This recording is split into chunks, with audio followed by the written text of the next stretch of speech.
Aujourd'hui, tu veux faire un shooting, tu veux personnaliser ton contenu pour Noël, tu vas devoir aller trouver des boules de Noël qui te plaisent, les ramener sur le lieu du shooting, emmener ton équipe, shooter, faire de la post-production, faire des allers-retours, etc. Bon là, tu tapes boule de Noël dans notre base d'accessoires, on va t'en sortir 500, puis tu vas choisir celle qui te plaît, tu vas pouvoir la personnaliser, l'insérer dans ta scène, et tu la fais en 2 minutes. Salut Hugo. Salut Danilo. Bienvenue sur le podcast, ravi de t'avoir. Écoute, merci. Depuis le temps qu'on veut le faire, c'est cool. Depuis le temps qu'on veut le faire. En fait, ça fait quoi? Ça fait 6 mois qu'on se connaît. On s'est rencontrés durant l'été. Tu m'avais parlé d'Omi comme un outil hyper intéressant pour nos clients. Et j'avoue que j'ai adoré le concept. Et je t'avais déjà dit à l'époque que je voulais t'avoir. Seul truc, on n'avait pas trouvé un angle d'approche intéressant pour en parler. Et aujourd'hui, je pense qu'on a des belles choses à présenter aux auditeurs. Donc, on va parler 3D. On va parler également métaverse, réalité augmentée et économie des casques. Donc, ça fait quand même 4 sujets dans un seul et même épisode. On va essayer de traiter, je dirais, en 1h, 1h15, 1h30, grand maximum. Ça va dépendre de toi. Mais je pense que ce serait intéressant, c'est que tu puisses te présenter, comme toujours, à l'audience, ou dire qui tu es, quel est ton parcours et comment t'es venu l'idée de créer ton outil de modélisation 3D qui s'appelle Omi. Écoute, déjà Danilo, merci pour ton invitation. Vraiment, je suis ravi d'être avec toi pour cet échange. Je pense qu'on a plein de choses intéressantes à évoquer ensemble. Moi, je suis Hugo Borenstein, je suis le cofondateur et le CEO de Omi. Omi, on est une techno de 3D pour les marques qu'on développe avec mon frère Paul, qui lui est un développeur depuis mars 2020. Alors, ça fait toujours sourire parce que on est né sous confinement. Hein. On a immatriculé la marque la boîte le 9 mars 2020, le 16 mars 2020, c'était tous aux abris, c'est la guerre. Donc niveau timing, on a vraiment été très bon. Et c'est une boîte qu'on a montée avec mon frère. Lui, c'est un développeur. Bon, c'est notre CTO. Il est passé par Zenly et par Payfit. Okay. Et moi, avant Omi, j'ai été quelques années chez Meta. Je m'occupais du business et des partnerships pour plusieurs marchés en Europe. Donc, je me suis occupé de la France, de l'Espagne, du Portugal, de l'Italie et d'Israël. J'imagine qu'on va en reparler, mais c'est là qu'on a repéré le besoin qu'avaient les marques en création de contenu et que nous est venue l'idée d'Omi. Ok, bah ouais, franchement, reparle-moi de tout ça. C'est comment tu t'es rendu compte qu'il y avait ce besoin-là, en sachant qu'en 2020, je trouve justement que c'est un peu le point où les marques ont commencé à se dire, ok, il nous faut du bon contenu pour performer sur Facebook et Instagram Ads. Tu dois sûrement le savoir. Donc vas-y, je t'en prie. Ouais, écoute, t'as raison, c'est vraiment l'année pivot 2019-2020. T'as vraiment eu un point de bascule. Moi, le moment où je m'en suis rendu compte, pour la petite histoire, j'avais la question vraiment de tous nos clients. Donc chez Meta, des petits clients comme des très grands clients, donc des clients qui mettent, tu vois, quelques centaines, quelques milliers d'euros en acquisition tous les mois, comme des clients à qui on vendait des plans à plusieurs dizaines de millions d'euros par mois. Et un grand capitaine d'industrie dans le secteur du luxe que je recevais un jour, qui m'a demandé en direct, c'est super, mais maintenant qu'on met, je donnerai pas le vrai chiffre, mais plusieurs centaines de millions d'euros sur Facebook et sur Insta, comment on est censé suivre le rythme en cadence de contenu. Et donc quand j'ai eu cette question à ce niveau-là, je te parle vraiment du top level, je me suis dit mais comment est-ce que c'est possible qu'on s'interroge là-dessus à ce niveau-là et qu'il n'y ait pas de solution. Et donc c'est le point de départ de vraiment la proposition de valeur d'Omi. Omi, c'est une application de 3D pour les marques, donc ça veut dire que c'est une app hyper simple à utiliser, qui leur permet de modéliser leurs produits en 3D et ensuite d'être autonome pour créer du contenu. Donc ça demande pas de compétences techniques, c'est super simple. T'as pas besoin d'être graphiste, t'as pas besoin d'être artiste 3D. Tu modélises tes produits en 3D ultra réaliste et après t'as un logiciel qui te permet d'être autonome. Et je crois qu'il y avait, comme tu dis, un vrai marché parce que depuis qu'on s'est lancé, on a une super traction. Nous, on a eu un beau parcours côté levé. On a levé un peu d'argent l'année dernière, on a levé 6 millions d'euros pour accompagner les marques justement dans cette capacité à créer du contenu quasiment quotidiennement pour renouveler leurs ads, pour rafraîchir leur site marchand et puis pour plein d'autres objectifs, distribuer des contenus en réalité augmentée dans leur magasin, enfin à peu près tout ce que tu veux, le tout sans compétence, sans vraiment aucune compétence technique. Ouais, c'est ça que j'aimerais bien comprendre, c'est l'outil concrètement, comment tu l'utilises, qui l'utilise déjà, est-ce que tu peux me donner des exemples de clients et c'est quoi un peu les utilisations concrètes de l'outil? Tu as parlé de publicité, de créer des contenus pour ton site, donc je t'en prie aussi. Écoute, nos clients, historiquement, c'est beaucoup les D2C, les DNVB, donc c'est un marché que tu connais bien, c'est des clients que tu connais, tu connais aussi bien que moi. Je crois qu'on a pas mal de clients en commun. En plus. Donc, tu as eu énormément de marques dans la cosmétique, tu vois, les plus grosses, ça a été Respire, ça a été 900 Care, ça a été June, ce genre de boîte-là. Énormément dans les boissons. En fait, toutes les marques qui vont vendre un produit de grande consommation et qui ont besoin de renouveler en permanence leur contenu. Aujourd'hui, comment tu fais quand t'as pas de solution magique comme Omi? tu as une équipe de création en interne, tu peux avoir des agences partenaires, tu peux avoir des photographes, tu peux avoir des studios, des freelances, des graphistes, etc. Ça existera toujours, hein. Donc nous, on remplace pas du tout les setups qui existent, mais on vient les compléter en te permettant de rajouter la 3D comme corde à ton arc. Donc c'est vraiment les marques d'à peu près toute taille. Nous, on a une offre de prix qui est assez accessible, hein, parce qu'on a des abonnements sans engagement qui commencent à 250 €. Donc tu vois, ça permet vraiment de servir une grande diversité de clients. Et puis après, au-delà des petites marques, on va jusqu'à des plus grandes marques. Je pense à La Redoute, je pense à Clarins, je pense à ce genre de sociétés-là. Ouais. D'accord. Et c'est vrai que on se rend pas forcément compte, mais 250 € pour démarrer, c'est pas très cher, sachant que si tu veux en fait commencer à avoir des belles photos de tes produits, tu dois tout de suite engager un photographe professionnel qui va les prendre sous différents plans. Par exemple, là, on est sur mon bureau, je pourrais peut-être mettre un accessoire pour le bureau et le prendre en photo dans tous les angles. Avec Omi, c'est ça que moi j'avais bien aimé quand tu me l'avais présenté, c'est que ton produit, quand tu as le pack shot, tu le mets où tu veux, enfin dans n'importe quel environnement, parce qu'il y a de nombreux environnements que vous avez déjà modélisés pour les marques. C'est ça que j'aimerais bien que tu puisses nous expliquer. Je sais que tu l'expliqueras 10 fois mieux que moi et qui est vraiment Mais intéressant. non, écoute, c'est hyper bien pitché, c'est exactement ça. Donc, on transforme le produit en objet 3D. Donc, tu retrouves un jumeau numérique de ton produit. Voilà. La 3D, ça veut dire que tu as vraiment tous les angles de ton produit, hein. Donc, c'est Ouais. comme tu dis, si tu as un mug sur ta table, tu l'as vraiment sous tous les angles, du dessus, du dessous. La 3D, c'est pareil. Donc, ça offre beaucoup plus de diversité que de la 2D. Et ensuite, nous, on te fournit un logiciel qui fonctionne sur un système de preset et de drag and drop. On aime bien dire que c'est le Canva de la 3D. Ce qu'on veut dire, c'est que c'est super simple à utiliser. T'as pas besoin de compétences techniques. Et tu peux insérer ton produit dans plein d'environnements. Donc, tu peux changer les couleurs du fond, les textures, les accessoires. Imaginons que tu veux y mettre une rose, un citron, enfin, ce que tu veux à côté de ton produit. Le tout sans aucune compétence technique et dans une seule app. Et ça te permet, le truc qui est hyper intéressant, je pense, pour tes auditeurs, c'est que on permet de créer de la photo, tu viens d'en parler, donc des packshots, par exemple un beau packshot sur fond blanc parfait avec une belle lumière, etc., ou un fond coloré, et de la vidéo. Donc ça, c'est l'autre petite révolution qu'on apporte, c'est que au-delà de la photo que tu peux produire de façon classique, tu peux aussi faire de la vidéo ou des animations produits. Je pense que je t'apprends rien, j'apprends pas grand-chose non plus à tes auditeurs. La vidéo, c'est hyper dur à produire, ça demande beaucoup plus de temps. La vidéo, c'est des séquences d'images, c'est 24 images par seconde, donc c'est encore plus dur qu'une seule image à produire. Nous, pareil, en 2 clics, tu peux créer de la photo comme de la vidéo. L'autre truc qui est hyper excitant, c'est qu'une photo sur Omi, tu la crées en 2 minutes. Donc en 2 minutes, tu reçois ta photo finale. Et une vidéo, tu vas la créer en 5 minutes. Donc tu passes de plusieurs jours, plusieurs semaines par rapport à un shooting classique à quelques minutes pour recevoir tes contenus. Et ils sont photoréalistes. Alors ça, je pense qu'on va en reparler parce que c'est un sujet qui traverse la réalité augmentée, le métaverse, tout ce que tu as dit en intro. Mais les rendus photoréalistes, ça veut dire qu'ils ressemblent à une vraie photo. Donc le but du jeu, nous, c'est qu'à la fin, tu sois plus capable de dire est-ce que tu regardes une photo ou est-ce que tu regardes une 3D. C'est vraiment de flouter cette barrière-là.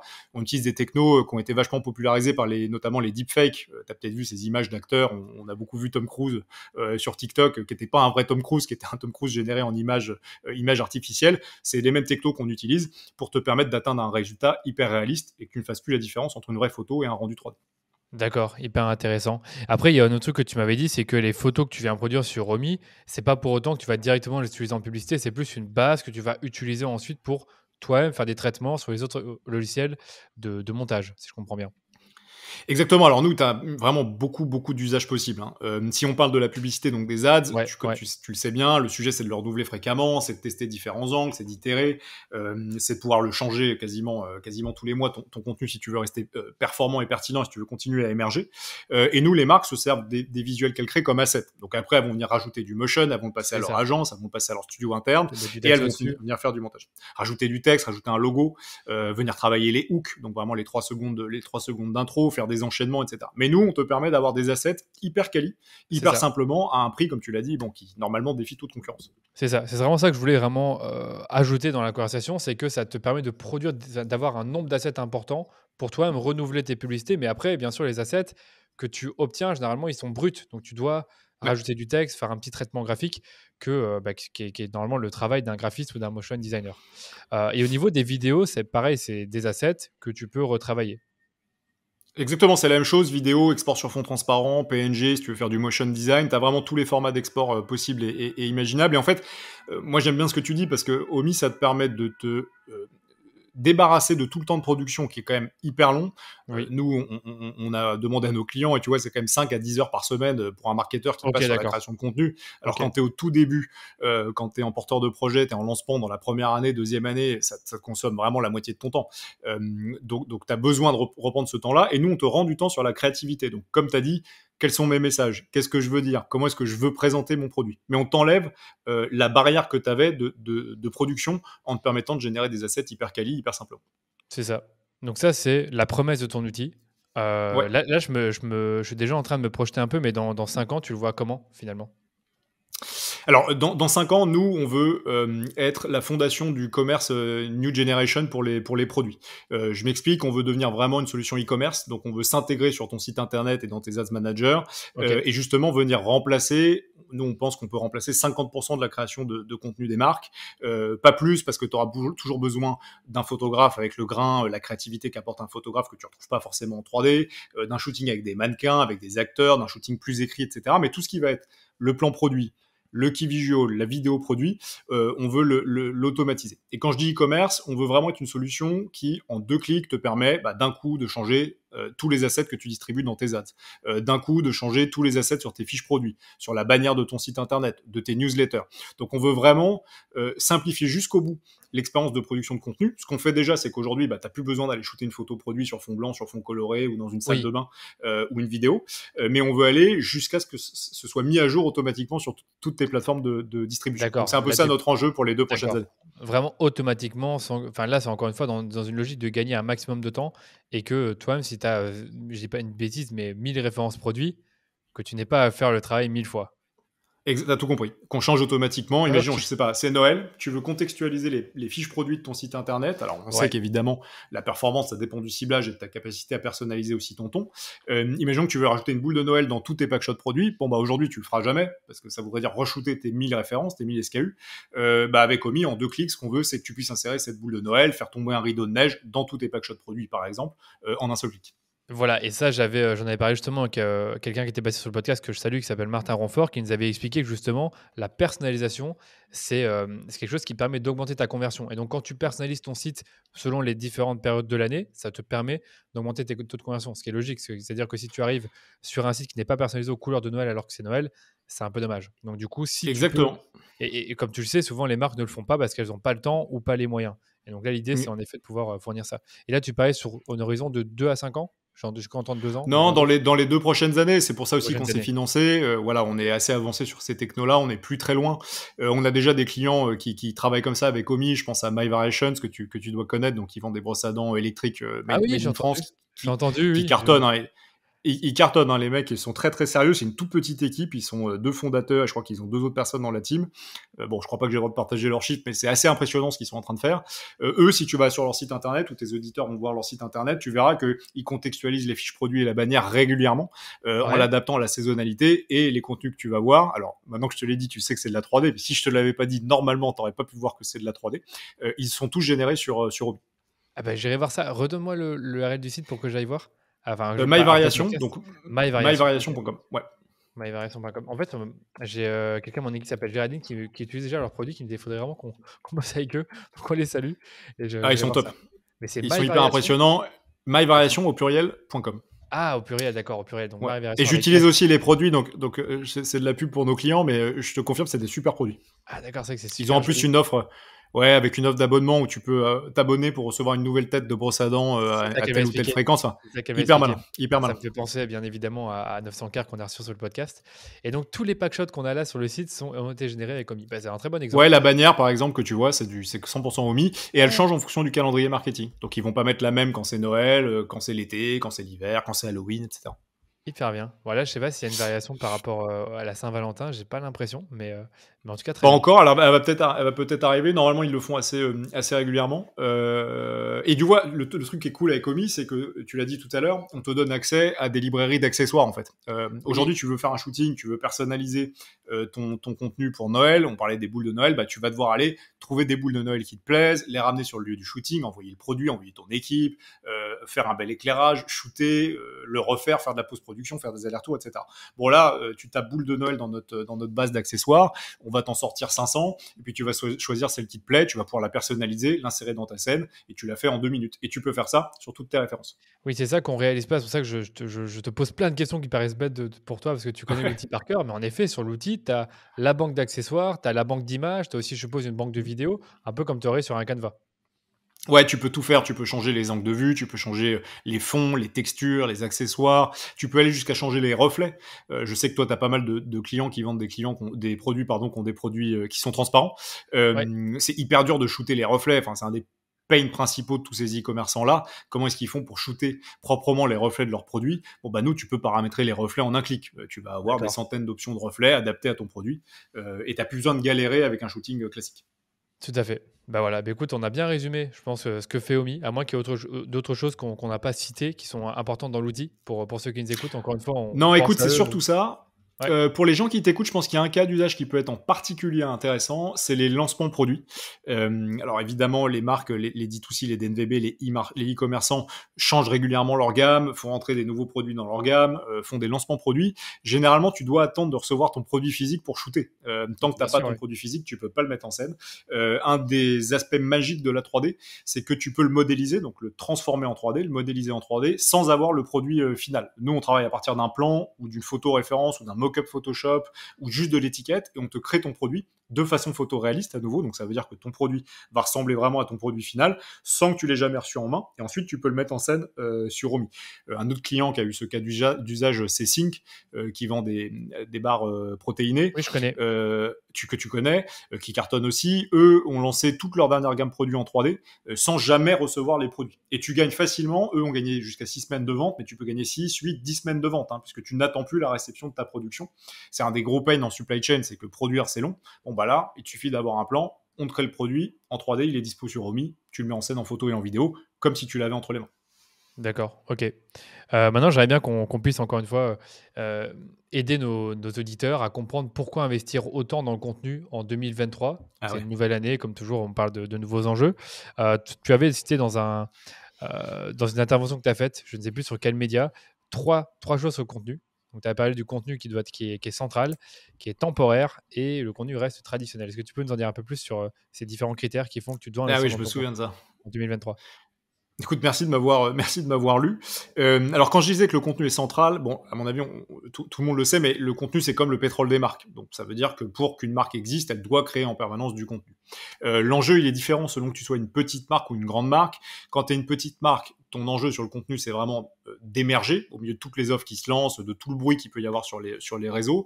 Et quand tu es une plus grande marque, bah, c'est de continuer à maintenir ta part de voix. Donc c'est justement de pas te faire balayer par tous les nouveaux entrants, par toutes les offres qui se lancent en permanence. Donc tu as besoin sans cesse de créer du contenu.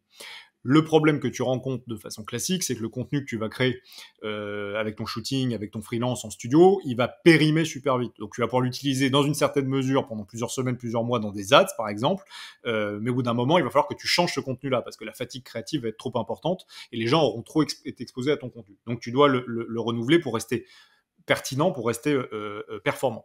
En organique, c'est pire, parce qu'en organique, une photo, tu vas la poster une fois, elle est là, et puis après, tu vas pas vouloir poster 10 fois la même photo sur ton fil Instagram ou ton LinkedIn ou peu importe. Donc, tu dois le renouveler en permanence et il est essentiel. Et ce que je veux dire quand je dis qu'il est difficile à produire, c'est que tu auras toujours besoin des photographes, tu auras toujours besoin des studios, tu auras toujours besoin de toute cette capacité de production qui sera toujours là, mais elle peut pas suivre le rythme en contenu, notamment que demande le digital ou les réseaux sociaux. C'est hyper dur. Ça voudrait dire que tu dois produire quasiment tous les jours du nouveau contenu. C'est pour ça que nous, on a créé Omi, hein, c'est vraiment le point de départ, c'est pour permettre aux marques de créer simplement et facilement du contenu de qualité depuis leur ordinateur. Hein, tout ça se passe depuis ton ordinateur, depuis ton navigateur. Tu n'as pas besoin d'ailleurs d'une grosse machine, hein, on supporte n'importe quel type d'ordinateur, même des vieux Mac ou des vieilles machines fonctionneront. Mais ça te permet vraiment d'être autonome sur toute cette partie-là et de suivre la cadence et le volume que demande cette machine hyper vorace que sont les réseaux sociaux ou ton site e-commerce. Donc oui, il est central, tu en as besoin pour continuer à exister ou pour émerger. Il est éphémère, surtout depuis c'est vraiment l'avènement des formats temporaires, hein, les stories sur Instagram, sur Snap, et juste le fait que sur TikTok, juste le fait que ce soit balayé en permanence, si tu veux, par les utilisateurs, et il reste hyper dur à produire. C'est pour ça qu'on aime bien dire qu'on est un peu la baguette magique, parce que on te permet de continuer à en faire au bon rythme et sans te prendre trop la tête. Ok, super. Bah écoute, tu peux pas faire plus clair, donc comme ça, réécoutez ce passage Ah, si vous avez, merci. si vous avez besoin de vous convaincre là-dessus. Et par contre, au niveau des cas d'usage, on a parlé de la publicité, on a parlé de l'organique, site web, est-ce que tu as d'autres cas d'usage ou alors rentrer en détail dans ces cas, dans ces cas-là pour Omi afin que tu puisses bien l'utiliser? Alors, les cas d'usage actuels, t'as vraiment trois grosses familles. Le premier, c'est celui dont on parle depuis tout à l'heure, donc c'est vraiment les réseaux sociaux, et dedans, tu vas avoir la publicité ou l'organique, donc on vient d'en parler, renouveler tes créas ou poster régulièrement du contenu, AB tester du contenu. L'autre, c'est le e-commerce, on en a un peu aussi parlé, donc c'est vraiment changer les contenus de ton site, renouveler le héros, renouveler la bannière, changer les newsletters que tu envoies, changer les fiches produits, lancer un produit que tu n'as pas forcément encore. Donc ça, on l'a un peu évoqué. Et un autre cas d'usage qui commence vraiment à monter chez nous, donc celui-là, on l'attendait pas forcément, mais on est en train vraiment de construire d'un point de vue produit dessus, c'est tout ce qui va être le print. Donc tu as plein de marques qui servent de nous pour imprimer une affiche, imprimer un flyer, faire un placement presse.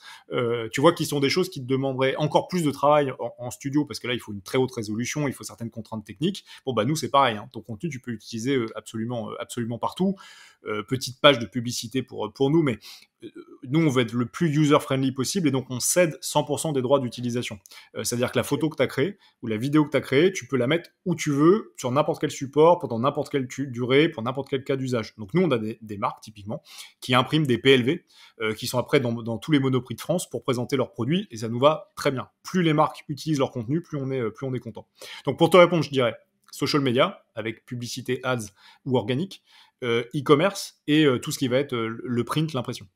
D'accord. Bah donc c'est vrai que ça s'adresse principalement à des e-commerçants, principalement. Par contre, au niveau des modélisations, admettons que tu vas avoir un produit dans ta main, est-ce que tu peux modéliser aussi? Alors ça, c'est la grande limite, c'est la question à 1 milliard de dollars. Ok. Pour l'instant, c'est vraiment la limite. Tu peux pas encore mettre le produit dans la main. Je sais pas, enfin, si toi t'es gamer, peut-être que dans tes auditeurs, il y a pas mal de gamers. Si tu joues à des jeux de tir à la première personne, Call of Duty, tu verras qu'ils se débrouillent toujours pour cacher la main. La Ah, main, ok, c'est d'accord. tu verras, tu feras attention, tu verras plus que ça. Ou quand t'as un personnage qui monte une échelle, ils vont toujours Ouais. changer l'angle de la caméra pour que tu vois pas la main. Euh, enfin, depuis longtemps, on le sait, la main, c'est l'objet le plus dur à dessiner, à reproduire déjà de façon classique. En 3D, c'est absolument un enfer. Et donc, pour l'instant, c'est pas possible. En revanche, ce qui existe déjà et que nous, on va commencer à explorer, c'est toutes les faces, les visages générés par de la 3D. Tu as peut-être vu les MetaHumans qui avaient fait pas mal de buzz il y a 2 ans. Donc ça, c'est Pas vu. Unreal Engine. Tu peux avoir des humains vraiment hyper réalistes qui vont parler, tu vas pouvoir leur faire changer leur cernes, leur coupe de cheveux, etc. Mais de façon vraiment photoréaliste. Ça, c'est de plus en plus mature. La seule limite aujourd'hui, c'est la performance. C'est-à-dire que en performance, ça coûte vraiment très cher. C'est très long de faire ce genre de rendu-là, hyper réaliste. Mais t'es plus très très loin. Donc à mon avis, si tu me ravis que l'année prochaine, on pourra en reparler. Les humains générés en 3D ou en IA ont vachement évolué. Et puis nous, Ouais, on surveille de près, parce que dès qu'on peut mettre l'objet dans la main, ou une crème sur une peau, ou un voilà. maquillage sur une bouche, évidemment, tu l'as bien compris, il y a des cas d'usage business hyper intéressants.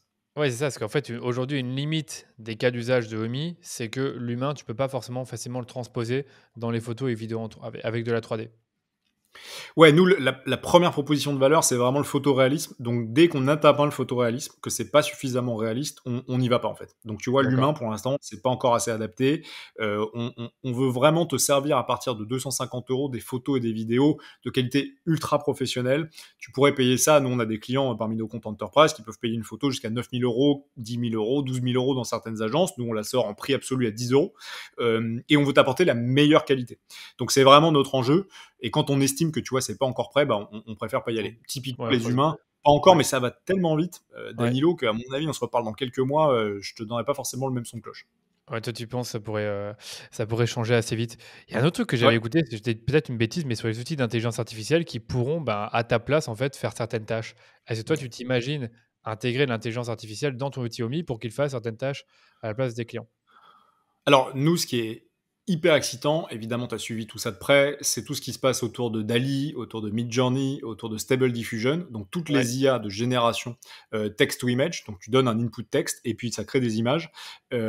C'est super excitant parce qu'elles ont atteint un niveau de maturité franchement assez exceptionnel, assez rapidement, mais surtout assez exceptionnel. DALL-E, tu vas lui demander de te générer 10 photos dans un style particulier, il va te les sortir en 10 secondes, puis tu vas lui demander de les changer, 10 secondes après, il t'aura ressorti 10 photos hyper réalistes. C'est vraiment des technos qui créent de l'image à partir juste d'une description de texte, donc pour nous, c'est hyper complémentaire. La grosse limite qu'on voit, c'est toujours la même chose, c'est la qualité. Tu as peut-être vu passer plein de choses. Twitter est en feu depuis 6 mois sur ce sujet-là, depuis que Stable Diffusion a été release l'été dernier. ChatGPT, évidemment, ça n'arrête pas non plus. Ouais. C'est hyper intéressant, mais tu as un sujet de qualité dans l'image. Donc, tu vois, par endroits, ça va déconner. Les raccords vont pas être bons, la perspective va pas être bonne, les ombres vont être inversées. Toutes ces choses-là vont pas fonctionner. Ouais. Nous, on regarde de près, on fait de la recherche et développement dessus. On a recruté une équipe de recherche et de développement depuis l'été dernier qui travaille exclusivement sur Stable Diffusion. Je peux pas trop en dire pour l'instant, mais on a réussi un truc hyper excitant, c'est-à-dire que Stable Diffusion ou DALL-E, ces technos dont on parle, ces IA, te sortent une image plate, donc vraiment une image 2D, un PNG, hein, vraiment de la 2D classique, comme tu ferais sur Photoshop ou sur n'importe quel logiciel de montage, et on arrive, nous, à insérer un objet 3D dans une image 2D. Voilà, alors, ça, c'est votre but. C'est notre but, on y est presque. Là, les derniers tests qu'on est en train de faire sont hyper convaincants. On va sans doute faire une annonce mi-février sur le... pas mi-février, c'est demain, mais mi-mars sur le sujet. Tu verras, parce qu'on va vraiment beaucoup partager sur le sujet, mais on arrive à exploiter l'objet 3D qu'on modélise pour les clients en l'insérant dans un fond 2D, en supportant la transparence, l'intégration de la lumière, des ombres, etc. Pourquoi c'est excitant ? Ça veut dire que d'un coup, le champ de la créativité explose encore plus. C'est-à-dire qu'il n'y a plus du tout de limite, à part ce que tu veux créer en tant que client. Donc, si tu tapes sur une techno comme ça, mon produit, dans un champ avec des chevaux, une table avec la fin d'un déjeuner, un puits de lumière qui tombe dessus, ou à la montagne, un soir d'orage, ou au bord de la mer avec une tempête qui se déchaîne, ou dans une salle de bain, tu pourras avoir des dizaines d'options, des dizaines de variations en quelques secondes. Là, c'est hyper intéressant parce que là, tu te bases plus uniquement sur la banque de photos qui existe déjà, tu crées toi-même la photo que tu veux, quoi. Exactement, et ça t'assure que ton contenu est unique, puisque la promesse de toutes ces technos, c'est que le contenu qui est proposé, c'est un exemplaire absolument unique, et personne d'autre ne l'aura, puisqu'il est calculé, il est généré au moment où toi tu le demandes, donc c'est vraiment unique, et à partir de ton brief, donc de la description que tu fais. Oui, tout à fait. Peut-être question piège sur le coup, mais est-ce que tu as des clients qui t'ont déjà donné des différences de taux de conversion après avoir utilisé ton outil, après avoir utilisé la 3D dans leur publicité? Est-ce que tu as des stats à donner? Non, alors pas de question piège. T'en as beaucoup. J'invite tes auditeurs à les regarder. Je sais pas si tu mets des liens après en follow-up, mais alors c'est une grande marque. Hein, c'est une grande marque. Perrier a gagné plein de prix grâce à une publicité qui a été faite 100% avec Omi. Donc je vais te l'envoyer. Elle a fait vraiment des taux de complétion notamment qui étaient hyper importants, jusqu'à 90% de taux de complétion. Donc vraiment les gens sont engagés avec le contenu jusqu'au bout. Sing, dont je t'ai parlé tout à l'heure, je sais pas s'il partage, je crois que oui. Mais il a vraiment amélioré son ROAS aussi. Donc pour la publicité, ça marche, mais ça marche pas tellement grâce au contenu que nous on sort, ça sort grâce à l'usage qu'en font les marques. Donc tu vois, ces boîtes-là, elles ont marché, ça a fonctionné parce que elles ont des agences qui savent tout à fait comment tu dois renouveler fréquemment ton contenu, l'adapter, le distribuer partout, des agences ou équipes internes. En fait, on règle un pain qui est qu'aujourd'hui, les agences, toi, par exemple, tu proposes de la valeur à tes clients, tu sais comment on fait une campagne, tu sais comment on doit la rafraîchir, mais la limite que tu vas avoir, c'est le nombre d'assets que tu as ou que tu es capable de produire, de récupérer, etc. Bon, là, tu t'enlèves cette limite. Donc, c'est le paradis, en fait, pour toi. Ça veut dire que tu peux tester tout ce que tu veux en 2 minutes. Un autre exemple que sur la performance, c'est qu'on a beaucoup de clients qui se sont réveillés un peu tard pour le Black Friday. Alors, soit pour le faire, soit pour le boycotter, et qui n'avaient pas de contenu. Nous, on a fait une grosse campagne en les appelant tous, en leur proposant vraiment des cas d'usage et des fonctionnalités dessus. T'as plein de marques qui se sont lancées sur le Black Friday, vraiment la veille ou l'avant-veille du Black Friday. Bon, avec un shooting, c'est pas possible. T'as pas le temps d'aller produire, de récupérer ton contenu, de le monter, de le distribuer, etc. Bon, là, tu veux faire une campagne demain pour la Saint-Valentin, t'en parlais tout à l'heure, le matin du 14 février, il te manque du contenu, tu vas sur Romy, tu le génères et t'as ton contenu dans la journée. Donc oui, sur la partie e-commerce, t'as vraiment de la performance. Sur la partie social media, pardon, t'as vraiment de la performance. Sur la partie e-commerce, on a des chiffres qui sont assez hallucinants sur une nouvelle feature qu'on a déployée en bêta, qui s'appelle la visionneuse 360. Donc ça, on est hyper fiers parce que c'est vraiment une feature qui permet de leverager la 3D directement sur ton site internet. Ça te permet d'insérer un objet 3D dans tes fiches produits. Donc nous, on vient remplacer la 3e vignette de ta fiche produit par un modèle 3D. Et ce modèle 3D devient interactif. Donc tes clients qui viennent sur ton site peuvent interagir avec ton produit en 3D. Exactement. Ouais, ça c'est top. Tourner autour. Ça, c'est en bêta. Ça, c'est en bêta. Là, on va le release à je pense, fin du premier trimestre pour tout le monde. Et les taux qu'on avait, alors, on peut pas trop citer les clients de la bêta, mais on a vu des trucs de fou. On a vu sur certains clients plus 20% de conversion. Tu vois, c'est absolument dingue. On a un client, je pense que je l'ai cité tout à l'heure, dans le mobilier, qui a vu un drop, donc une réduction de 50% des taux de retour. Pour le mobilier ou le vêtement. Oui, parce qu'en fait, le mobilier, c'est vrai que c'est très connu au niveau de la 3D, c'est que tu veux le voir sous tous les angles et comment tu le mettrais dans un environnement. Ouais. Exactement, et là tu peux le voir dans tous les angles, voir tous les détails, et nous on a aussi un module de réalité augmentée qui va sortir en même temps que la feature complète qui est en bêta, et qui te permet de projeter ton produit dans un espace. Donc c'est exactement ce que tu as dit, c'est le cas d'usage historique de Ikea qui est très fort sur la réalité augmentée. Ouais. Tu repères un fauteuil qui te plaît, bon c'est quand même un fauteuil, c'est 300-400 € par là, tu vas avoir envie de voir comment il rentre dans ton... Ça peut tout à fait, si tu as des goûts de luxe ça peut monter très vite, et tu vas pouvoir le projeter dans ton espace, vérifier qu'il fit bien, vérifier que la couleur va avec ton appartement, avec le lieu dans lequel tu veux le mettre. Et donc effectivement, tu réduis tes taux de retour parce que tu es beaucoup moins surpris ou déçu quand tu reçois le produit puisque tu as pu interagir avec. Donc en e-commerce, la magie de la 3D, c'est vraiment que tu fais tomber la barrière de l'écran. Tu permets à tes clients quasiment de toucher du doigt tes produits, d'interagir avec et de les projeter dans leurs propres espaces.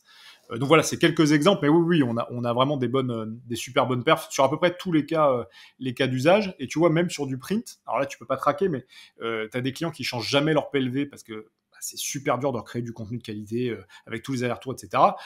Nous, on a des clients, notamment dans la pharmacie, qui changent quasiment tous les trimestres les PLV qu'ils distribuent en pharmacie, ce qui est fou. Normalement, ta PLV, tu la changes tous les 24 mois, quoi. Ok, d'accord, parce que c'est coûteux, ça prend du temps, et là, tu peux aller beaucoup plus vite. Donc moi, ce que je comprends vraiment, une des propositions de valeur que je comprends dans ton outil, c'est que ça te fait gagner un temps fou pour la création, en plus de te faire gagner de l'argent. Tu parlais des 250 €, mais c'est dans les 250 € que tu payes, tu as combien de contenu au total? Parce que je suppose que c'est limité. Alors, juste pour revenir sur ce que tu dis, tu as raison, le gain de temps, puisqu'une photo, juste pour rappeler tes auditeurs, c'est 2 minutes et une vidéo 5 minutes, donc imbattable par rapport à des jours, des semaines de shooting, ça, c'est quasiment instantané. En plus, on a investi à fond pour améliorer encore ces temps de rendu qui sont rapides. Nous, on rêve d'arriver à un temps de rendu quasiment instantané. Et pour te répondre, pour 250 €, alors ça dépend parce qu'on a un système de crédit. Donc, soit tu utilises tes crédits pour faire des rendus, soit tu utilises tes crédits pour faire des modélisations, modélisations 3D. Mais si on veut faire un panier à peu près, tu vas faire un modèle 3D ou 2 modèles 3D, 5 à 10 photos et 5 à peu près vidéos. Donc voilà, tu te retrouves avec une quinzaine de contenus et un modèle 3D quoi, pour 250 €. C'est quand même plutôt bien, je trouve. Franchement, c'est hyper intéressant. Et un autre truc, c'est que tu peux pas te tromper, c'est-à-dire que tu peux mettre des previews et après, si t'aimes pas la preview, tout change quoi. C'est vrai que c'est un truc que je t'avais déjà demandé la dernière fois. Il se passe quoi si la photo elle te plaît pas? Exact, c'est-à-dire que c'est toi qui as la main. Tu dépends plus d'un tiers que tu vas briefer. Tu vas dire, ok, je voudrais mon produit sur un fond bleu, mais quel fond bleu, à quel point il est éclairé, est-ce qu'il y a un accessoire, etc. Là, c'est toi qui choisis, qui a la main. Ouais. Donc, tu peux pas être déçu. Tu sais exactement ce que tu vas avoir. Tout à fait. Ben voilà. Alors, en tout cas, on a déjà bien résumé l'outil, où est-ce qu'il va. Donc, cette année, en gros, ce que vous voulez, c'est intégrer un tout petit peu d'intelligence artificielle avec une technologie similaire à DALL-E, donc le Stable Diffusion, si je comprends bien. Tu as parlé des bêtas qui te permettent de mettre tes produits dans un environnement de réalité augmentée. Ça, c'est aussi pour cette année, si j'ai bien compris. Tout à fait. Okay. Ça, c'est imminent. C'est pour les prochaines semaines. Ouais. Ça, c'est imminent pour les prochaines semaines. Faut pas oublier que pour faire quelque chose comme fait Ikea, ça doit coûter un certain budget. Donc là, normalement, tu t'affranchis de ce budget-là, même si, bien sûr, je suppose qu'il y a une version plus avancée de l'outil pour avoir ces fonctionnalités-là. Maintenant, on va passer à la partie, je te dirais, créativité. C'est ce que toi, tu n'as pas l'impression que ces outils d'intelligence artificielle, de réalité augmentée ne vont pas tuer la créativité et justement faire que toutes les marques aient des contenus qui se ressemblent? Alors, écoute, moi, c'est un sujet quasi philosophique, ça me passionne. Évidemment, t'as raison, c'est la question que ça pose. C'est-à-dire que comme tu automatises maintenant jusqu'à la création d'une image, moi, je me rappelle quand on s'est lancé avec mon frère, début 2020, quand on a eu l'idée, puis qu'on a commencé à se mettre en place, les gens nous regardaient un peu comme des fous en disant « mais vous ne pourrez pas automatiser un métier super artisanal qui est la création d'une photo, tu vois. Ça demande tout ce qu'on vient de dire. De la créativité, des accessoires, des lieux, des équipes, de l'éclairage, du matériel pour shooter, enfin bon, tout ce qu'on a dit. Et là, du coup, d'un coup, tu vas taper un texte et une image va te sortir 10, 100 variations. Une IA va sortir 10 à 100 variations visuelles de ce que tu as demandé. Bon, donc ça pose la question que tu nous poses, est-ce que ça va tuer la créativité ? D'ailleurs, sur le sujet, il y a une vidéo géniale, il faut que je te trouve le lien, où Miyazaki, que tu connais, qui est donc le fondateur des studios Ghibli, qui a fait Princesse Mononoke, Le Voyage de Chihiro, tous ces contes absolument magnifiques, qui est un dessinateur évidemment hors pair, mais vraiment très old school, où tu as un de ses collaborateurs qui lui dit moi je veux faire un dessin animé complètement en intelligence artificielle, et tu as la tête de Miyazaki qui est absolument une tête de déterré, quoi. Il est au bout de sa vie, il dit c'est la fin du monde, même la créativité n'existera plus, etc. Deux, trois trucs là-dessus quand même. Moi, je pense que non. Ça ne tuera pas la créativité. Créativité, créer, ça veut dire créer quelque chose ad hominem, c'est-à-dire créer quelque chose de rien, du néant. Ouais.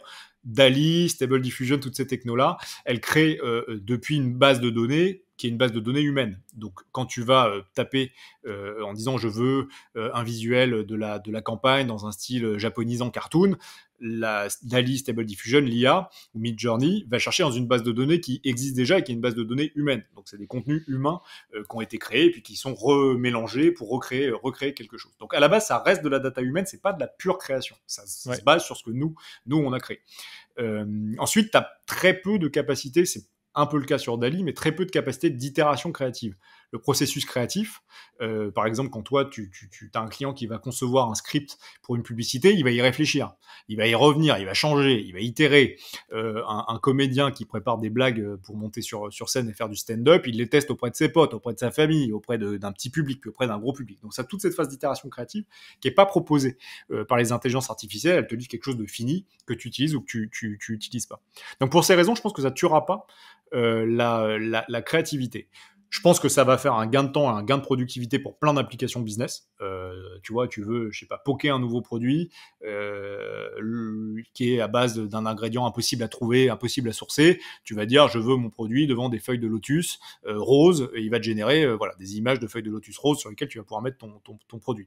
Donc ça, c'est intéressant parce que tu vas pouvoir gagner du temps sur la production, la productivité de tes contenus créatifs. Après, il y a quand même des dangers pour moi qui sont assez importants. Le premier, c'est quand tu regardes ces IA, si tu vas regarder ce qu'elles génèrent, tu as quand même une harmonisation des styles qui est assez flippante. Je sais pas si tu as remarqué, mais elles ont... Alors, DALL-E, c'est très cartoon. Stable Diffusion, c'est très photoréaliste. Mais dans leurs deux styles différents, tout est quasiment la même chose. Donc, tu as quasiment plus de diversité créative. Donc vraiment, tout s'harmonise. Ça, c'est un sujet, comme tu sais, parce que pour les marques, leur seul sujet, c'est... C'est chiant, et puis les marques, elles veulent se différencier. Toi, elles veulent pas la pub de leur voisin, elles veulent pas la bannière de leur voisin, etc. Donc cette espèce de lissage visuel, d'harmonisation, je pense que c'est un vrai sujet. Et l'autre danger, peut-être si on revient à la créativité qui est ta question, c'est est-ce qu'on va pas perdre plein de compétences, tu vois, plein de skills, parce qu'aujourd'hui tu veux faire une illustration, faut quand même apprendre à dessiner, il faut quand même apprendre à illustrer, il faut quand même apprendre à faire tout ça. Là, tu peux le faire juste en tapant du texte, donc juste en ayant une idée sans avoir besoin des moyens de l'exécuter. Donc c'est un peu la main qui tenait le crayon qui est remplacée par la main qui pianote sur le clavier, quoi. Ouais, clairement. Est-ce qu'on va pas perdre un peu des compétences là-dessus? Peut-être. Mais non, ça remplacera pas la créativité humaine, ne serait-ce que parce que c'est basé sur de la créativité humaine. Ouais, il faut savoir, de toute façon, il faudrait, comme ChatGPT, il faut savoir utiliser l'outil en lui-même. Et donc, il faut être un minimum créatif et lui poser, je pense qu'on n'a pas beaucoup parlé, mais la requête est importante, c'est la requête que tu vas donner. Donc, il faut apprendre à faire des requêtes. T'as tout dit, exactement. Ok, ça marche. Il y a un truc dont je vais te parler également, c'est quelles sont les industries, les marques qui vont le plus bénéficier de ces intelligences artificielles. Donc, tu avais cité les cosmétiques, on pourrait dire compléments alimentaires, on a parlé un peu des marques de déco. Est-ce que tu as d'autres exemples de marques d'industrie qui vont profiter le plus de ces intelligences artificielles et de la 3D au sens large, bien sûr? Alors déjà, ce qui est fou, c'est que c'est la première fois que c'est un produit. Tu vois, avant, c'était des algos. Moi, chez Facebook, je sais qu'ils cherchaient dessus. Il y avait une équipe de chercheurs à Paris. Il y avait 2 équipes de recherche, une à Paris et une à Palo Alto, en Californie. C'était quand même des chercheurs en chaussettes, dans un étage caché, d'un bureau caché que personne connaissait, tu vois, qui travaillaient sur ces algos. Là, c'est sur ton navigateur. Tu peux y aller, tu peux tester et jouer avec ces apps-là, comme tu viens de dire. Tu peux faire des requêtes plus ou moins sophistiquées, mais tu peux le faire. C'est-à-dire que sans compétence, tu y vas, quoi. Ça, c'est déjà un vrai changement parce que c'est plus réservé, c'est plus privé, c'est vraiment quelque chose de public utilisable par tout le monde. Donc c'est vraiment le premier changement que moi je vois. Après, je pense que toutes les industries vont pouvoir l'utiliser. La seule limite que tu vas avoir, c'est le niveau de qualité que tu acceptes, parce que pour l'instant, la qualité n'est pas encore là. C'est-à-dire que ça fait un peu photo de stock un peu cheap pour la plupart des cas. Bon, t'es pas encore sur évidemment la qualité d'un shooting, la qualité d'une peinture, la qualité d'un dessin humain. On va s'en rapprocher de plus en plus parce que c'est des IA qui apprennent au fur et à mesure des requêtes qu'elles reçoivent. C'est vraiment l'aspect conversationnel qui est hyper fort. C'est-à-dire qu'elle se muscle à chaque fois que tu lui fais une requête, elle s'affine, elle apprend, elle améliore son contenu, celui que tu utilises, celui que tu n'utilises pas, etc. Donc on peut finir par y arriver. Je pense que tu as identifié sur les IA vraiment les verticales qui vont les utiliser. Ça va être effectivement la cosmétique, les compléments alimentaires. Je pense aussi pas mal de produits high-tech. Tu vois, les pistolets de massage, ce genre de choses-là, tout ce qui va être le petit hardware, etc. Bon, ça, pour eux c'est prêt. Le luxe, par exemple, tu vois, c'est pas aujourd'hui qu'ils iront parce qu'il y a des gros problèmes de qualité. Et après, pour la 3D, qui est un peu différente. Cosmétique, définitivement, si en 2023, tu es un marketeur dans la cosmétique et que tu fais pas de 3D, tu es un peu en retard quand même, parce que tout le monde en fait. Nous, tu vois, sur les 1000 marques qui nous utilisent, bon, tu as un bon 400-500 marques qui sont des marques cosmétiques, donc c'est vraiment l'usage l'usage central, quoi. Tu as beaucoup de traction. Les boissons énormément, le meuble énormément pour les raisons qu'on a citées tout à l'heure, la réalité augmentée pour le projeter dans une pièce. Et puis après, ça va être tout ce qui va être à nouveau la tech et l'accessoire. Donc par exemple les bagages, les chaussures, les montres, tu vois, nous on a de plus en plus de marques de montres, la bijouterie. Donc tout ce qui est le petit accessoire porté, ça s'y prête aussi vachement. Bien vu, j'ai pas pensé à ça, la bijouterie. Clairement, parce que je trouve que nous on a remarqué que pour certains de nos clients, ce qui performe le mieux pour la joaillerie, c'est quand tu vois le produit, pas forcément sur une personne ou porté, mais sur un environnement comme une table ou peu importe l'endroit, mais en tout cas que tu vois bien le bijou de très près sous différents angles. Exactement, et nous on l'a expliqué, on a regardé, et on a pas mal réfléchi à ça, et pourquoi est-ce que on pense que effectivement ça marche mieux quand c'est du packshot mort de nature morte pour un produit de bijouterie versus porté, c'est que le porté, tu vois un visage ou un morceau de visage, et en fait si toi t'es une jeune femme blonde et que le bijou est mis sur une femme brune, tu vas pas te projeter, tu vas pas t'identifier, donc ça va rajouter une barrière, tandis que le produit posé, c'est le produit, et alors le produit en visionneuse 360 sur ta fiche produit, tu peux faire tourner dans tous les sens, zoomer sur les détails, voir le fermoir de près, etc. Bon là, t'exploses tes conversions. Donc tout à fait, ça c'est une verticale qui est pile dedans. Bien vu. Donc on a vu la même chose. C'est vrai que c'est aussi, je ne disais pas, mais le produit, tu peux le faire tournoyer dans l'environnement 3D. Enfin, le produit en 3D, pardon, tu peux le faire tournoyer dans cet environnement quand tu fais une vidéo. Tu peux le faire tourner dans tous les sens. On appelle ça soit une visionneuse 360, soit une rotation, une animation 360 pour 360 degrés. Donc tu peux vraiment le présenter 360, c'est-à-dire sur une rotation horizontale, verticale, sur les angles de 3/4, de dos, de face. T'as vraiment la magie de la 3D, c'est que t'es pas limité comme en 2D où tu vas faire un montage qui va pas forcément être réaliste. Là, t'as vraiment ton produit qui est reproduit dans ces 3 dimensions. Donc ça t'ouvre un champ des possibles et créatifs absolument infini. C'est ça que j'aime bien. Je trouve que la photo ou la vidéo paraît plus quali dans ce sens-là quand tu le fais tourner. Tu sais qu'il y a eu quelque chose. Je pense que les gens qui le voient se disent mais comment ils ont fait ça? C'est incroyable. Ça attire l'attention aussi. C'est un bon hook. Donc exactement. Exactement. Okay. Tout à fait. Et quand tu le mets sur ta fiche produit, alors tu es encore plus sur le sujet conversion, puisque tu es à un clic de la mettre dans le panier, quoi. Donc, encore plus efficace. Oui, c'est clair. Sur la fiche produit, c'est important. Comme tu l'avais dit, la 3e fiche que vous souhaitez remplacer, où tu peux interagir directement avec le produit. Ça, je n'avais pas pris conscience de ça, mais c'est top. Je trouve que ceux qui sont vraiment très forts, tu connais un peu leur fiche produit, c'est Nike. Ils sont des fiches produits incroyables. Où tu vois vraiment le produit. Là, c'est la vraie 3D. Tu le vois bien. Je ne sais pas si tu peux le... Si, tu peux, tout à fait. C'est ça les visionneuses, c'est un super exemple. Tu peux interagir. Alors pas toutes les gammes, pas toutes les lignes, mais tout à fait. Quand tu vois un visionneuse 360, généralement c'est la 3e fiche de la fiche produit. Il y a un petit 360, tu cliques, ça la charge. C'est exactement ça que nous on propose. Nike, je veux même pas te parler des prix qu'ils payent quand ils font une visionneuse 360, c'est normal, c'est Nike. Mais aujourd'hui, n'importe quel e-commerçant qui a Omi peut le faire. Oui, mais je comprends. Toi, tu veux le démocratiser et c'est normal en fait. C'est que tout ça, ça coûte de l'argent et c'est ça que j'aime beaucoup dans ce que vous êtes en train de créer actuellement. Par contre, il y a un autre sujet sur lequel Omi pourrait aider les marques prochainement. On a parlé beaucoup en 2022. On en parle. C'est un peu dégonflé, on va dire, au courant de l'année et actuellement, parce que là, on parle beaucoup plus d'IA, mais le métaverse. Donc le métaverse, Et là, je vois que ça t'intéresse, que tu connais bien le sujet. Donc, tu étais aussi chez Meta, mais tu as quitté Meta il y a 2-3 ans. Donc, je pense pas que c'était un sujet chez eux. Enfin, je pense pas qu'ils en parlaient beaucoup à ce moment-là. Déjà, qu'est-ce que c'est le métaverse et pourquoi ça pourrait être intéressant de se mettre dedans? Je vais parler un peu de ça pendant quelques minutes, peut-être une demi-heure si on a le temps. Mais voilà, je te laisse me dire déjà c'est quoi le métaverse, puis je te poserai mes questions. Ah, écoute, avec plaisir. Alors déjà, on dit souvent le métavers. C'est hyper important que les gens aient en tête que c'est les métaverses, parce Oui, que il y en a plusieurs. chaque plateforme va vouloir créer son propre métaverse, donc son propre univers virtuel. Tu l'as bien dit, Facebook qui s'est renommé Meta a voulu préempter le sujet, notamment en se renommant, en se rebrandant. Alors pour le coup, c'est un sujet sur lequel moi j'avais commencé à travailler parce qu'il est très ancien chez Facebook. Il a commencé Ok. à peu près en 2013, tu vois, 2014 avec le rachat d'Oculus. Tu te rappelles du casque Oui, je Oculus qui connais est Oculus, devenu ouais. Bah, c'est leur le truc, Quest. non? Ouais. Tout à fait, c'est leur casque. C'est le leader du marché hein, sur les casques de réalité virtuelle. Donc ça va faire 10 ans bientôt qu'ils investissent dessus. En 10 ans, je crois qu'ils ont investi 40 milliards dans le sujet, dans Reality Labs, hein, qui est la filiale dédiée. Ouais. Donc tu as énormément de recherche. Mais ce qui est important, c'est de comprendre que tu as ça chez Facebook, Meta. Tu as ça chez Microsoft, il s'appelle Mesh, le métaverse de Microsoft. Ok. Tu vas avoir ça chez Apple, tu vas l'avoir probablement dans une certaine mesure, sans doute plus de la réalité augmentée chez Snap. Ça m'étonnerait pas qu'il y ait des grosses annonces côté Amazon. Donc tu as vraiment chaque plateforme qui va vouloir créer son propre métaverse. Ok, mais il n'y a que ça, Facebook qui en parle. Il n'y a que Meta qui en parle. Je trouve que les autres n'en parlent pas beaucoup. Ouais. Désolé de t'interrompre. Ouais, en fait, Meta, ils sont allés tellement fort dessus que, tu vois, c'est intelligent d'ailleurs, parce que on pense tous d'abord Meta. Tu dis métaverse, évidemment, tu penses tout de suite Meta. C'est Horizon leur métaverse. Oui, Horizon Alors World, ouais. moi, j'y crois beaucoup. On va y revenir, mais j'y crois beaucoup, mais progressivement, si tu veux. Je pense que tu as déjà des métaverses massifs qui existent sans qu'on les considère être des métaverses. Je m'explique. On parlait tout à l'heure du gaming. Le gaming, je pas dire de bêtises, on vérifiera, mais je crois que c'est 3 milliards de gamers sur la planète. Donc la moitié, un peu moins de la moitié de la planète qui joue. C'est massif. Ok, Alors je mets tout c'est dedans. massif. Oui, là, tu mets ouais, tout. mais je te mets le jeu fixe, je te mets le jeu sur mobile, je te mets à peu près tout dedans. Mais c'est énorme. Faut que tu imagines 3 milliards de personnes qui jouent Ok, ça se compte en tous milliards les en tout mois. cas. Ça se compte en milliards. Ouais, ça se compte en milliards.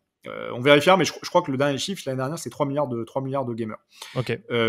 Alors, qu'est-ce qu'ils font ces gamers? Ils évoluent déjà dans des univers virtuels. T'as sans doute joué à Fortnite. Bon, Fortnite, c'est des champs de bataille virtuels dans lesquels tu évolues. T'as des maisons, t'as des boutiques, t'as des voitures, t'as des avions, t'as des avatars. C'est un bon exemple. C'est un bon exemple, ça existe déjà. Et dedans, ce qui est hyper intéressant, c'est que tu as déjà des achats. Parce que la martingale à laquelle tout le monde pense pour le métavers, c'est de se dire c'est la nouvelle frontière du e-commerce. Donc ça va devenir la nouvelle plateforme centrale de e-commerce sur laquelle on vendra des produits, des services, etc. C'est déjà le cas dans le gaming. Sur Fortnite, tu achètes des skins pour ton arme, donc des motifs pour ton arme. Je crois que dans le dernier FIFA, si je dis pas de bêtises, oui, c'est vrai, oui, c'est sûr même. Tu peux acheter des cartes de loterie NFTisées qui te permettent de gagner des prix. Dans le League of Legends, qui est un des plus gros, tu achètes des avatars, des apparences, des coupes de cheveux, des cosmétiques, etc. Donc ça existe déjà dans le gaming. Tout ça, c'est des NFT pour toi, hein, tout ce que tu achètes. Non, pas encore, mais ça le sera pour moi. Et c'est ce qui manque, tu vois. Tu poses c'est la meilleure question que tu poses. Ce qui manque pour qu'on considère ça comme un métaverse, c'est que ce soit des NFT. C'est que tout ça soit inscrit dans la blockchain. On est d'accord parce qu'aujourd'hui, sur Decentraland, tu peux le faire. Sur Decentraland, tu peux acheter des NFT, tu peux t'amuser avec et... Tu peux le faire. Mais c'est très limité en termes d'expérience. C'est pas Fortnite où t'es un vrai avatar avec un monde infini à explorer. Les graphismes, c'est de la 2D, tu vois, pour Decentraland. Mais demain, imaginons que le motif que t'as acheté pour ton gun dans Fortnite soit NFTisé, si ça se dit, donc gravé dans la blockchain, et que t'aies un certificat d'authenticité et de propriété de ton gun, d'un coup, ça devient un vrai métaverse, quoi. Donc t'as déjà le gaming. Tu vois, qui est là et qui est massif et qui est là depuis 40 ans en fait maintenant. C'est ça, et les gens sont dedans, ils ont l'habitude, il y a des gens qui passent leur journée à ça, on connaît un peu le rythme de vie de certains. C'est un vrai usage, ouais. T'en as qui deviennent un peu des incels, comme on dit, donc qui font que ça. Mais tu as des drops, et surtout tu as beaucoup de contenu, parce que ce qui manque au métaverse aujourd'hui, c'est que t'as pas de contenu. T'achètes un casque, il y a 0 contenu dedans, il y a 10 pauvres licences qui se battent en duel, et puis c'est tout. Bon, les jeux, c'est infini, quoi, les options de contenu que t'as et d'expérience que tu peux avoir. Ouais. T'as déjà ça. Et après le gaming, t'as la réalité augmentée quand même, qui pour moi est l'étape 1 avant qu'on arrive dans un vrai métavers complètement virtuel. La réalité augmentée, c'est un marché qui explose. Alors, ça dépend des études que tu lis, mais d'ici à 2030, ça dépend de ce que tu regardes. Si tu regardes Facebook ou Snap ou d'autres, mais on te dit de 200 à 800 milliards d'ici quelques années quand même, le marché. C'est quand même beaucoup. C'est énorme. T'imagines le truc, la croissance exponentielle du machin. 200 aujourd'hui à 800 milliards. Donc là, aujourd'hui, on a 200. Non, aujourd'hui, c'est moins. Je crois que c'est une centaine, 150. Okay. Et ça va faire 5, 6, 7 quasiment selon les projections. Et ça a déjà fait x10 presque, parce que c'était une dizaine de milliards il y a quelques années. Donc, tu as une croissance qui est absolument phénoménale sur la réalité augmentée. Et ça, c'est déjà là. Je veux dire, c'est des gens qui utilisent. Le nombre de gens qui font des filtres sur Instagram en réalité augmentée, qui chargent une expérience, un produit, une sneaker, pour la tester sur eux, sur Snapchat, sur TikTok, qui font des effets spéciaux en réalité augmentée. Je vais t'arrêter là-dessus, désolé. Je peux pas t'arrêter là-dessus, mais justement, tu parlais de ça. Comment Omi va aider justement ces personnes-là qui ont des filtres en réalité, enfin qui utilisent des filtres en réalité augmentée ou qui veulent uploader des fichiers en réalité augmentée? Alors écoute, pour l'instant, on n'a pas de feature dédiée. On a la réalité augmentée, j'en ai parlé tout à l'heure, donc tu peux projeter un objet dans un espace, etc. Bon, ça, on le fait déjà. Mais on n'a pas d'expérience vraiment purement métaverse au sens plus large, donc distribution d'un objet dans du gaming ou dans quelque chose en réalité augmentée plus poussé. Nous, la secret sauce, c'est que notre catalogue d'objets 3D, donc quand on transforme l'objet 3D du client, quand on le modélise, l'objet physique, en objet 3D, on le rend interopérable. Alors, je ne veux pas être trop technique pour pas saouler tes auditeurs, mais nous, notre objet, tu peux l'utiliser pour faire une photo ultra réaliste ou une vidéo ultra réaliste et tu ne saches pas que c'est de la 3D tellement c'est réaliste, ou le charger dans une expérience en réalité augmentée, projeter un meuble dans un espace, ou demain le mettre dans la réalité virtuelle. Donc à partir d'un seul asset, tu peux le mettre partout. Et ça, c'est une vraie petite révolution. Alors, c'est pour ça qu'on a eu pas mal de traction récemment. C'est pour ça aussi qu'on a été financé de façon assez sympa. C'est que personne n'a un asset interopérable. Aujourd'hui, tu vas avoir des jumeaux. Donc, tu vas avoir, par exemple, si tu veux un objet 3D que tu mets dans une photo hyper réaliste, et un objet 3D que tu mets dans une caméra Snapchat ou une caméra TikTok, et ben ça, tu vas devoir avoir deux objets 3D. Nous, c'est le même que tu peux distribuer partout. Avec le niveau de réalisme sans doute le plus élevé de ce qui existe, puisque nous, j'y reviens, mais nous, notre obsession, c'est d'atteindre ce résultat où tu ne saches plus si tu regardes une photo réelle ou une expérience 3D. Ok. As-tu un lien, un exemple pour que les gens puissent se projeter, pour qu'ils puissent regarder ça ou non? Alors, attendez quelques news, parce que là, on est en test avec un très gros vendeur de meubles français, très très gros. Bon, dès que ce sera possible de communiquer, je communiquerai dessus. Pour l'instant, on n'a pas trop le droit. Mais on est en train d'intégrer toutes les fiches produits pour ce gros vendeur de meubles très très gros. C'est le plus gros français, le plus connu. Et bientôt, on le déploiera sur toutes leurs fiches produits. D'accord, donc ça on pourra le voir on pourra le voir en direct. Tu parles du fait que vous donnez régulièrement des news sur vos nouvelles features, sur les nouvelles annonces. Ouais. Ou vous donnez ces news sur LinkedIn ou via une newsletter?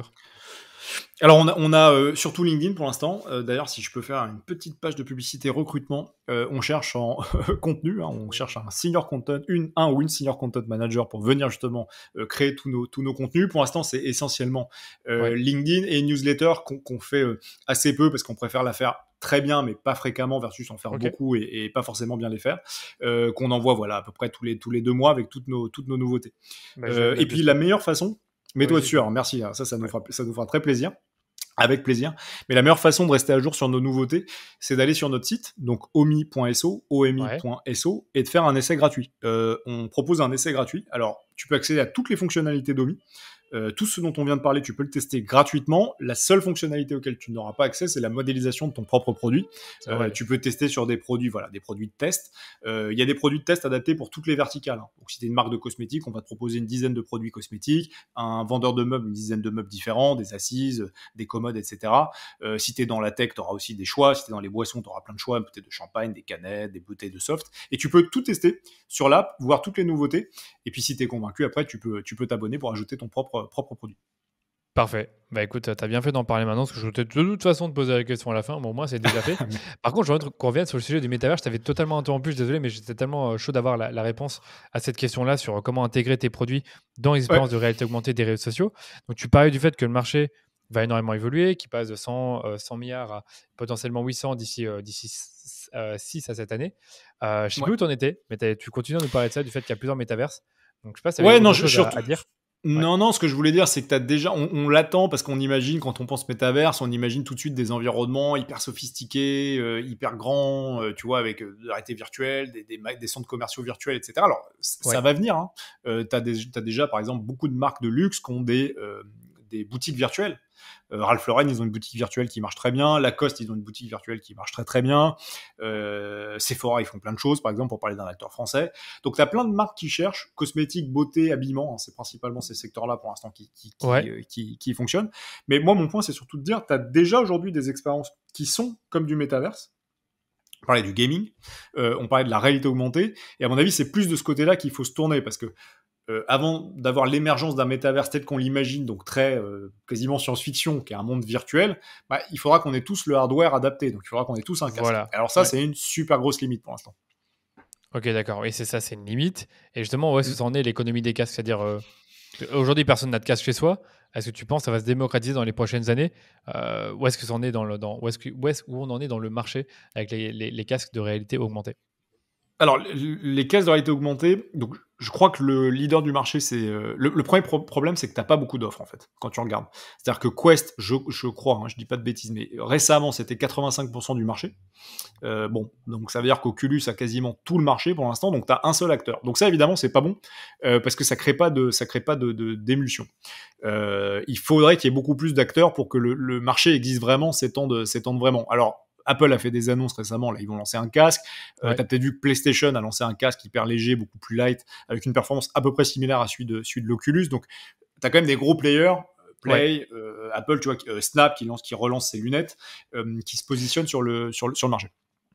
Donc il se passe beaucoup de choses sur le sujet.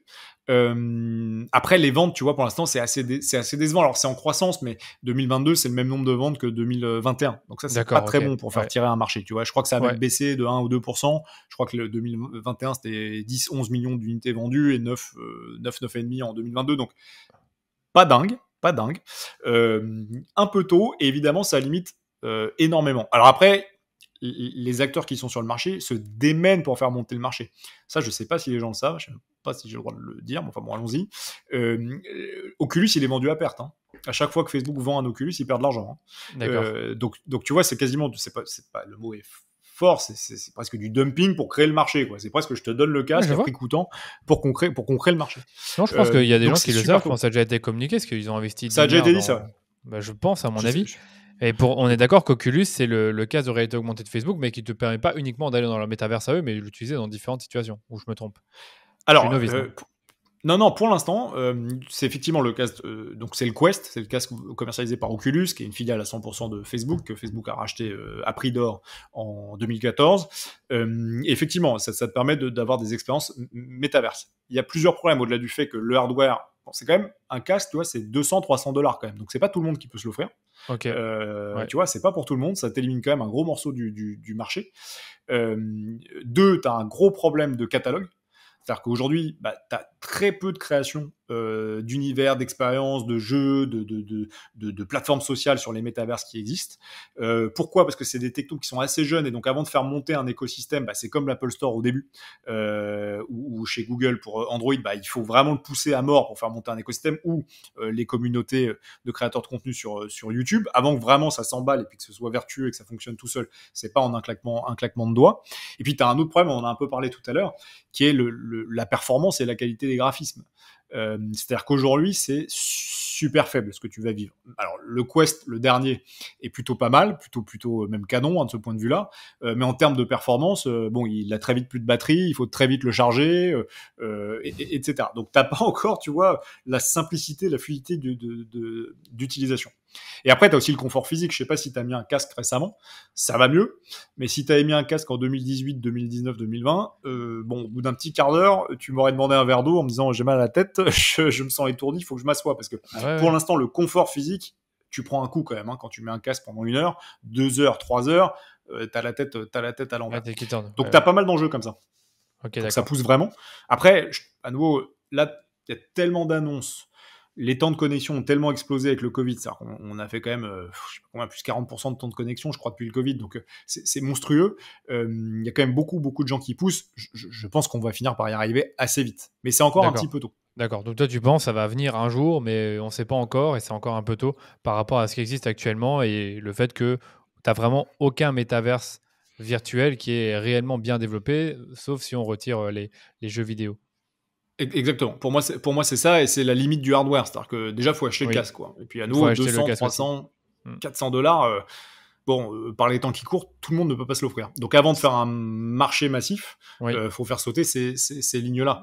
Et c'est là que la réalité augmentée, c'est hyper intéressant. C'est-à-dire que la réalité augmentée, t'as pas besoin de hardware. C'est ton téléphone, c'est la caméra de ton téléphone. Donc c'est Apple, hein, principalement. Oui. Mais t'as pas besoin de rajouter un hardware en plus de l'achat de ton téléphone. Oui, c'est vrai que la caméra du téléphone Apple, comment te permet quand même de faire. Est-ce que ça te permet de. Je pense qu'il y a un truc avec le lidar, je sais plus c'est quoi exactement, mais ça te permet Ouais, de faire des tout à fait. trucs. Ok, d'accord. Bon. Exactement. Exactement, c'est la plus avancée. Donc ça te permet vraiment de faire des projections en 3D de plus en plus réalistes, de moins en moins lourdes. Donc ça ne surchauffe plus, ça ne tue plus la Ouais. mémoire de ton téléphone, la capacité de calcul de ton téléphone. Bon, Apple, c'est les plus avancés, hein, sur le sujet d'un point de vue technique. C'est pour ça qu'il faut surveiller leurs annonces sur Le leur casque. vente de casques. Ah ouais, hyper intéressant. On va voir à quel prix ils arrivent à le vendre. Ouais. Si c'est luxe type Apple, bon, ça Plusieurs centaines contribuera pas. d'euros. Ouais, plusieurs centaines, peut-être plus de 1 000 € si tu prends la base des derniers iPhones, à voir. Mais bon, dans tous les cas, c'est super bien que tu aies plein d'acteurs qui tirent le marché, parce que 85% du marché détenu par un seul acteur, c'est pas sain, ça favorise pas de façon la montée de ton marché, tu le tires pas vers le haut. Oui, je comprends. Ok, ben on avance bien. Il y a maintenant, du coup, maintenant qu'on a parlé, on a un peu introduit tous ces sujets, donc métaverse, économie des casques, réalité augmentée. Comment toi tu te vois avec ta startup, avec Comi, aider justement les marques à se projeter dans ces différents univers avec ces outils-là? Alors, nous, la force, c'est vraiment l'asset central 3D qu'on crée. T'es un client, tu vas nous envoyer ton produit physique ou des photos de ton produit, on va le modéliser en 3D, et à partir de là, tu pourras accéder à toutes ces expériences-là. Tu peux déjà, comme on l'a dit, faire de la photo, faire de la vidéo, faire des animations produits. Tu vas pouvoir, dans les prochaines semaines, quand on le lance pour tout le monde, insérer un objet 3D sur ta fiche produit et le projeter en réalité augmentée. Et la prochaine étape, tu l'as bien deviné, évidemment, c'est de pouvoir aller distribuer cet objet dans toutes les expériences qui vont exister en Web3, donc sur le métaverse.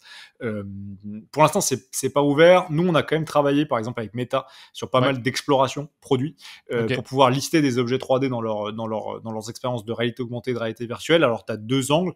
Tu as Horizon, dont on a parlé, Ouais, qui est le casque vraiment avec l'univers en VR complet.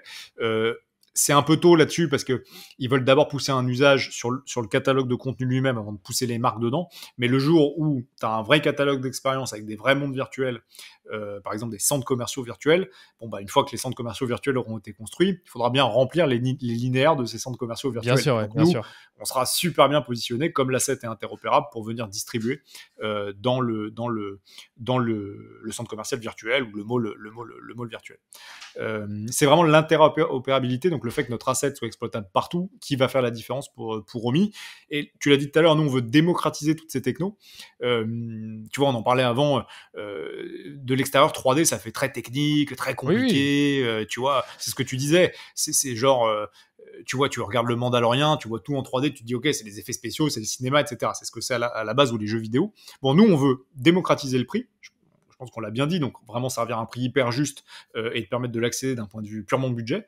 L'utilisation, démocratiser l'utilisation, donc avoir un outil simple à utiliser qui ne demande pas de compétences techniques, donc tu n'as pas besoin d'avoir un artiste 3D en interne ou même un graphiste en interne pour l'utiliser. Si tu en as, c'est encore mieux, parce qu'ils vont s'éclater et prendre en main l'outil en 2 secondes, et accéder à toutes ces nouvelles frontières du e-commerce, réalité augmentée, métaverse, gaming, dont on a parlé. Mais vraiment, le liant de tout ça, c'est notre objet 3D, qu'on modélise pour le compte de la marque en 3D, et qu'elle peut ensuite exploiter sur tous les supports. ouais, c'est ça. Après, tous les applications de cet objet 3D, ben ça, déjà, c'est déjà par rapport à ce que vous développez avec votre outil, mais aussi ça dépendra aussi des e-commerçants à quel point ils veulent aller loin sur les utilisations. Parce qu'une fois que tu as l'objet 3D, comme tu dis, il est interopérable, si j'ai le bon terme, et Ouais, tu tout à fait. pourras l'utiliser où tu veux. Et c'est ça que j'aime beaucoup dans ta proposition de valeur, et ça faisait partie de mes questions au départ, mais je l'ai pas posé. C'est qu'en fait, la 3D, ça paraît complexe, ça paraît comment dire, pas accessible pour toutes les marques, mais aujourd'hui, avec un outil comme le tien, ça devient accessible. Et c'est ça que j'aime beaucoup. Exactement, tu as vraiment tout compris, on veut le démocratiser, et nous on a un usage qui est très précis, on veut faire qu'un seul métier, on veut faire la 3D, pour les marketeurs. Donc on s'adresse vraiment aux marketeurs produits, Oui, donc les D2C, les DNVB, les small business, alors aussi des plus grands comptes, hein, on en a aussi un peu parlé, mais on s'adresse vraiment à des gens qui n'ont pas de compétences en 3D, pour les autonomiser sur leur création de contenu, et justement pouvoir accéder à ces technos de 3D qui paraissent de l'extérieur techniques et complexes, mais si tu fais un essai gratuit demain sur Romy, tu verras que c'est 2 clics maximum pour faire ce que tu veux. Donc c'est vraiment notre mission, c'est amener le pouvoir de la 3D, la magie de la 3D aux marketeurs produits. Bah écoute, c'est parfait. Moi, en tout cas, moi, c'est très clair. J'ai quasiment plus de questions. J'en avais une, mais tu l'as un peu abordé sur les applications, les business, enfin, sur les applications concrètes niveau business de la réalité augmentée. Je sais pas si tu as d'autres choses à partager qui ont peut-être eu lieu aux États-Unis, mais pas encore en France. Et puis, je pense qu'on aura fait le tour de tout ça. Non, alors peut-être pour conclure sur ça, un truc que tes auditeurs doivent regarder, pour moi, c'est le Lens Studio de Snap. Oui, dans l'article, tu en parlais. J'avais plus la question en tête. Vas-y, je te laisse continuer là-dessus. Ça m'intéresse. Ouais, non. Alors, même sans parler de nous, c'est hyper intéressant. Nous, on veut s'intégrer dessus. On est en train de travailler avec eux pour s'intégrer dedans et distribuer les objets dans la caméra Snap. Ce qui est hyper intéressant, c'est que tu as une communauté dessus de plus de 100 000, je crois maintenant, 100 000 créateurs.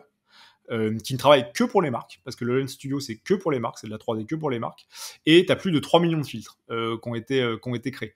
Moi, j'invite tes auditeurs, après avoir fait leur démo OMI, à aller faire une petite démo du Lens Studio, parce qu'ils verront que c'est hyper simple et que tu peux avoir plein de cas d'usage à mettre en place pour de la réalité augmentée, voilà, dans les prochaines semaines, s'ils en ont envie. Qu'ils nous fassent modéliser leur objet 3D, qu'ils aillent après le distribuer chez Snapchat.